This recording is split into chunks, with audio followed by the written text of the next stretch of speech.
ये आपके सामने है। बरेली में 3 बजे तक 46% मतदान होने की बात सामने आ रही है। लोकसभा चुनाव और तीसरा चरण, एटा की बात करें तो 48% मतदान हुआ है 3 बजे तक। 3 बजे तक ये 10 सीटें जहां पर वोटिंग चल रही है। संभल में अभी तक का जो मतदान प्रतिशत है वो आपके सामने, हाथरस में 44% वोटिंग हुई है। फिरोजाबाद में 3 बजे तक 48.06% मतदान हुआ है। आगरा की बात करें तो आगरा में 3 बजे तक 43% मतदान हुआ।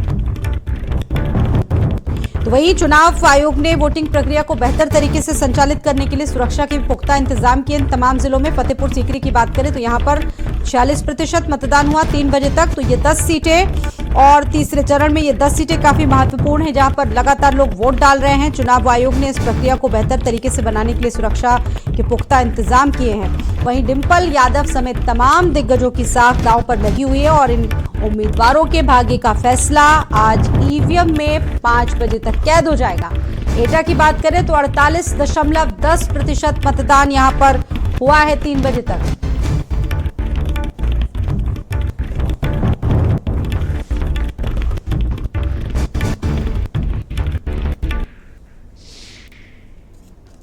और देखिए, चर्चा हम कर रहे हैं और आपके सामने तमाम जगहों की तस्वीर दिखा रहे हैं कि कहां पर अभी तक कितना प्रतिशत मतदान हुआ। और संभल में अभी तक का ठीक ठाक प्रतिशत मतदान हुआ है। 50 से ऊपर लोगों ने यहां पर वोटिंग की और उम्मीद है कि यहां पर अभी मतदान प्रतिशत और ज्यादा बढ़ेगा।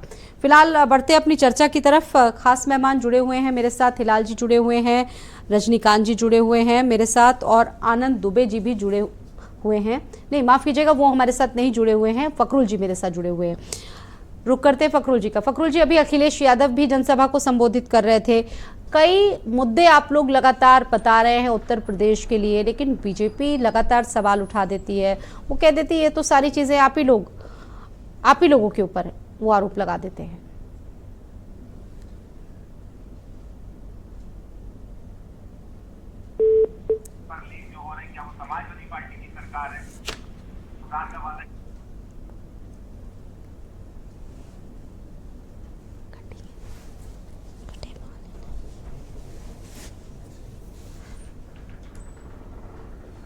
और रजनीकांत मिश्रा जी 3 बजे तक का आंकड़ा बता रहे हैं और देखिए अभी तक की जो ठीक ठाक तस्वीरें आई हैं, ठीक ठाक प्रतिशत 2 चरणों की अगर बात की जाए काफी बेहतर रहा।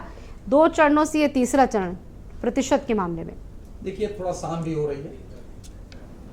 अब मेरे ख्याल है लोग निकलेंगे, अभी वोट का परसेंटेज अच्छा जाएगा और पिछले 2 चरणों से तो परसेंटेज अच्छा है, लोग निकले हैं और अभी और उम्मीद की जा सकती है कि परसेंटेज बढ़ेगा क्योंकि थोड़ा शाम भी हो गया। आज का मौसम भी उतना गर्म नहीं है जितने 2 चरणों में रही।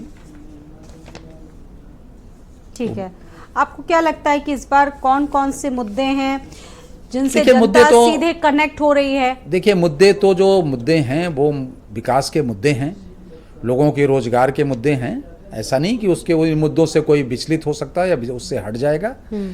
और किसानों के मुद्दे हैं और किसान भी देख रहा है कि हमारे लिए कौन लड़ाई लड़ता है, कौन नहीं लड़ता है, कौन ट्विटर से हमारी मदद करना चाहता है, कौन कैसे मदद करना चाहता है। किसान भी निकल रहा है, वोट दे रहा है और अपने मुद्दों पर वोट दे रहा है। देखिए, मोदी जी के जो योजनाएं थी, जो हर घर नल का था, पक्के मकान थे, राशन वाली जो योजना थी, मैंने जो है थी क्या है, और उसके बाद जो है ये शौचालय की थी, ये सारी चीज़ें सब काउंट है। ठीक है, इससे जो कौशल विकास योजना से भी जो रोजगार मिले, इसकी भी बातें चल रही हैं। ऐसा नहीं, नौजवान भी खुश। अभी जो एक भाजपा के उसमें एजेंडे, क्योंकि एनडीए का कोई मैनिफेस्टो नहीं है, भाजपा एक ही मैनिफेस्टो है, बल्कि इंडिया गठबंधन के तो सबके अलग अलग मैनिफेस्टो आए हैं। उसमें जो एक मैन्युफैक्चरिंग हब की बात है, उससे नौजवान काफ़ी उत्साहित है कि अगर ये हो गया तो इससे काफ़ी रोजगार हर सेक्टर के विद्यार्थियों को मिलेगा। बिल्कुल। हिलाल जी, आपके पास मैं आती हूँ। हिलाल जी, आपने देखा होगा कि ये चुनाव इस बार काफी ज्यादा गंभीर नेताओं ने बयान दिए और कुछ नेताओं ने तो इस तरीके के बयान दिए कि उनको सुनाया नहीं जा सकता है, यानी कि शब्द बाण इस तरीके से छोड़े गए चुनाव में। मुद्दे बहुत ज्यादा उठाए नहीं गए, लगातार दूसरी चीजों पे बात की गई, हिंदू मुस्लिम पर बात की गई और तुष्टीकरण तक ये चुनाव पहुंच गया।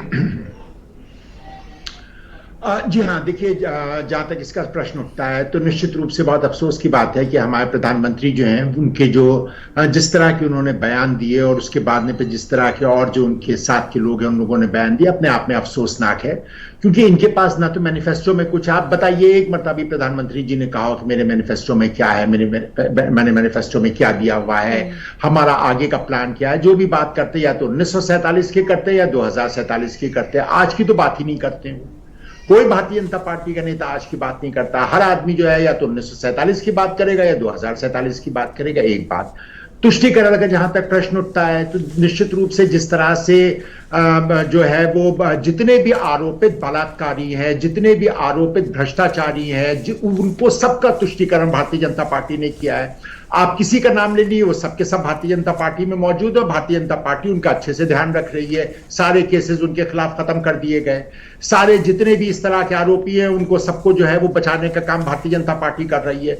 तो निश्चित रूप से भारतीय जनता पार्टी ने इस तरह का तुष्टीकरण का कार्य जो है वो किया है। ये नई तरह का तुष्टीकरण, जहां पे भ्रष्टाचारियों का तुष्टीकरण हो रहा है। भ्रष्टाचार करो, भारतीय जनता पार्टी में आके जुड़ जाओ, हम तुम्हारा ध्यान रखेंगे। बलात्कारी जितने हैं उनके सबके तुष्टीकरण का काम जो है वो भी भारतीय जनता पार्टी करती है। 2800 सीडी जिसके निकले हैं उसको जो है खड़े होकर के उसके लिए वोट मांगा गया है भारतीय जनता पार्टी के, वो भी प्रधानमंत्री ने खड़े होकर वोट मांगा है। मणिपुर में जिस तरह की घटना घटित हुई उसके खिलाफ किसी तरह का कोई बयान, कोई कार्रवाई जो है वो भारतीय जनता पार्टी ने नहीं की। उसके पर कुछ नहीं कहा गया। इतना अपोजिशन ने शोर मचाया, उसके बाद भी उसके पर कोई बयान नहीं दिया गया। जिस तरह से प्रधानमंत्री नरेंद्र मोदी ने एक आरोप आप लोगों पर भी ये लगाया कि आप लोगों ने, यानी कि विपक्ष को उन्होंने कटघरे में खड़े करते हुए कहा कि मुसलमानों को आप लोगों ने मोहरे के रूप में इस्तेमाल किया। देखिए, जिस तरह से मुसलमानों का इस्तेमाल भारतीय जनता पार्टी कर रही है, बड़ा दुखदाई है, बड़ा तकलीफदेह है। आज की तारीख में उनको जो है पहले ही मोदी जी उनको कह चुके हैं कि ये कुत्ते के पिल्ले हैं, अगर उसके नीचे, गाड़ी के नीचे आ जाएंगे तो अफसोस तो होगा। तो उनकी तुलना वहां से वो कर चुके हैं। तो बताइए, कहीं कोई बात हो, कोई दिक्कत हो, आपको वोट किसके खिलाफ चाहिए? मुसलमानों के खिलाफ चाहिए। वो आपकी भैंस खोल ले जाएंगे, वो उनको मंगलसूत्र दे दिया जाएगा, उनको सोना दे दिया जाएगा। आप बताइए, आप अपने देश के अंदर एक वो अल्पसंख्यक जो गरीब है, बहुत ज्यादा, जहां पे एजुकेशन नहीं है, जो अपने आप में अपने रहने की जद्दोजहद कर रहा है, आपने उसको जो है एक पंचिंग बैग बना रखा है। आपको जब कुछ नहीं समझ में आता है तो आप उन्हीं के ऊपर आक्रमण कर देते हैं।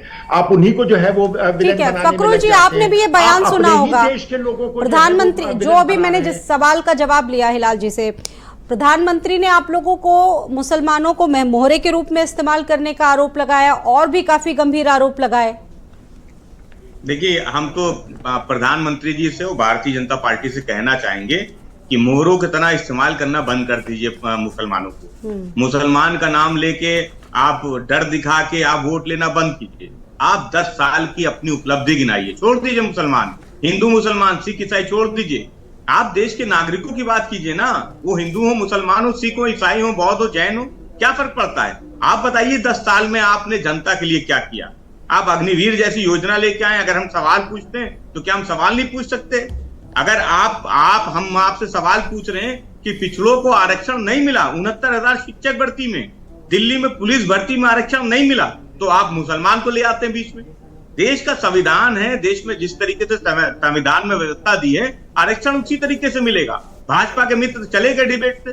जो मंडल कमीशन की रिपोर्ट की बात कर रहे थे, वो भाजपा जो मंडल कमीशन की रिपोर्ट का विरोध कर रही थी, वो आज भाजपा कर रही थी। इमरजेंसी की बात करके कहें, आघोषित और घोषित इमरजेंसी सबका समाजवादी पार्टी विरोध करती है। आज जो माहौल है वो भी इमरजेंसी से कम नहीं है। तो सवाल ये है कि जो जनता से वादे भाजपा ने किए थे, उन 10 सालों की उपलब्धि बतानी चाहिए। छोड़ दीजिए हिंदू मुसलमान, मंदिर मस्जिद के मुद्दे। लेकिन बीजेपी तो जा रही है लोगों के बीच, पाप पुण्य के मुद्दों को गिना रही है। चलिए, यहाँ पर वक्त हो चुका है एक छोटे से ब्रेक का। आप जुड़े रहिए लगातार भारत समाचार के साथ।